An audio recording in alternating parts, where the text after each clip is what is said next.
Blue Gold, 9 Sustainable Development Goals, 9 episodes to discover inspirational stories about water. Episode 2, Saving Soils Through Remediation.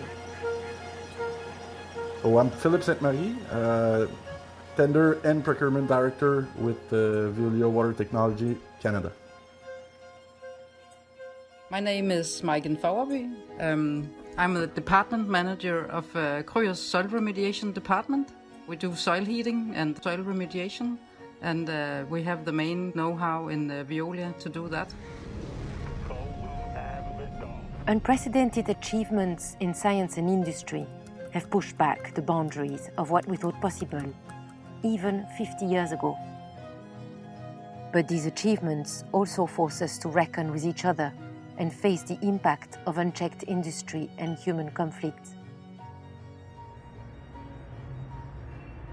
As UN Secretary General Antonio Guterres said in his recent speech in honor of Earth Day, "We heedlessly plunder the Earth's resources, deplete its wildlife and treat air, land and seas as dumping grounds. This is suicidal. We must end our war on nature and nurse it back to health." According to the Food and Agriculture Organization, 95% of the food we eat comes from the soil, yet a third of the Earth's soils are already degraded. Goal number 15 is Life on Land. This goal is about protecting and restoring our land ecosystems and promoting their sustainable use. It aims to halt and reverse the damage we've done already. In this episode, we visit 2 places where Veolia Water Technologies has helped repair that damage: an abandoned open pit mine in Canada and the Da Nang airport in Vietnam. Let's first go to Canada, in the Yukon Territory.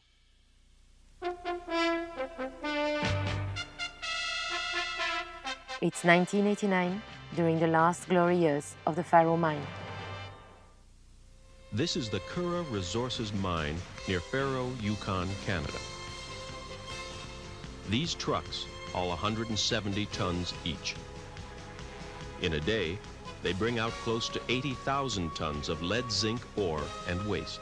But in 1998, less than a decade later, the company operating the mine went bankrupt, leaving behind 320 million tons of waste rock, 70 million tons of tailings, and a rising pit lake.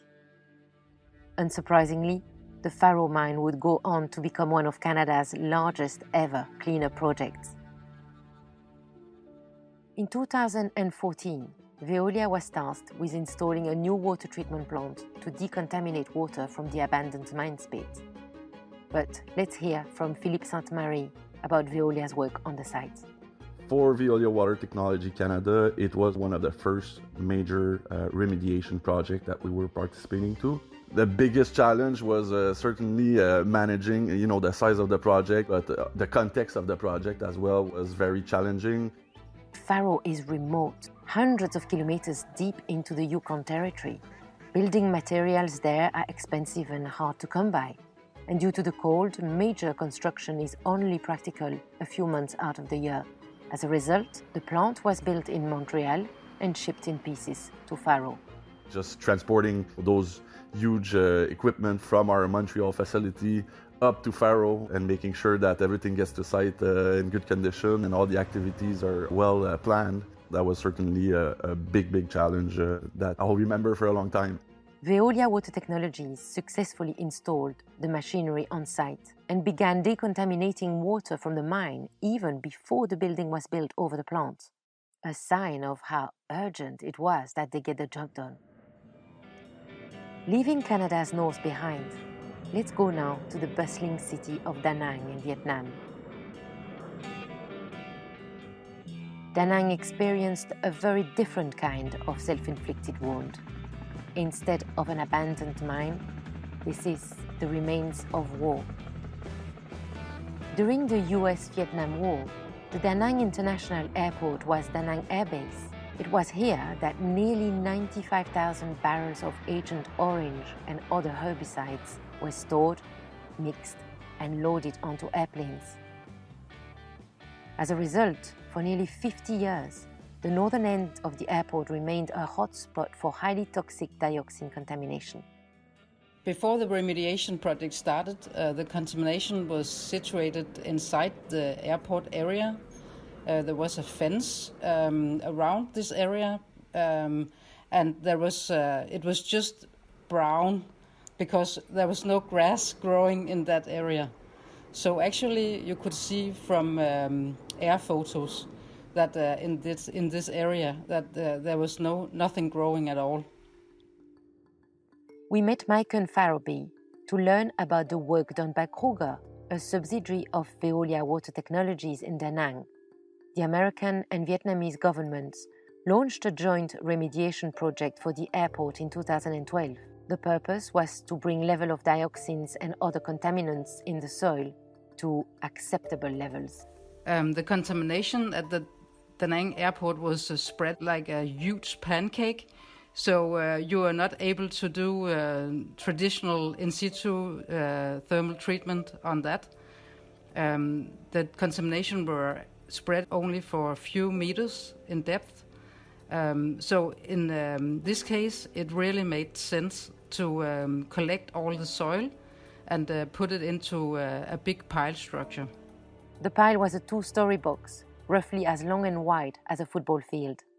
Over 18 months, 2 batches of the soil were heated to over 300 degrees Celsius, destroying some contaminants and evaporating the rest to be collected and cleaned. The result exceeded expectations, removing 99.99% of the contaminants. Da Nang is no longer a dioxin hotspot.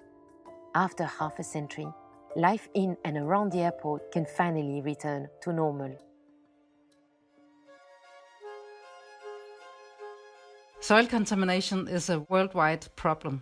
It stays in the soil for ages. Sometimes it will stay there for maybe more than 100 or 1,000 years if you don't do anything about it.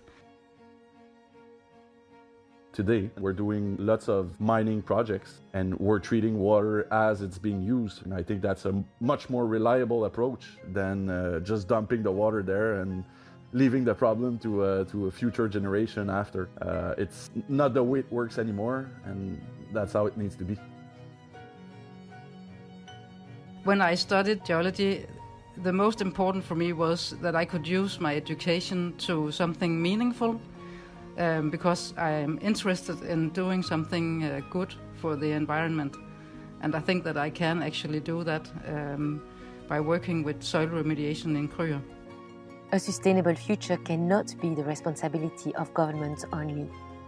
Companies, including Veolia Water Technologies, must also do their part, as they did in Faroe and Da Nang. Thanks in part to its experience in Da Nang, Krûger is testing using similar technology to help clean up other sites, including Groen 42, one of Denmark's most infamous contamination sites. There is a kind of poetry to a geology student from Denmark, traveling through history all the way to Vietnam, able to return home with the skills she needs to help her neighbors. The clock is ticking. A mere 10 years is left to meet the targets we have set ourselves. A decade for action, as the Secretary General of the United Nations, Antonio Guterres, calls it. So, let's act today. We are all resources.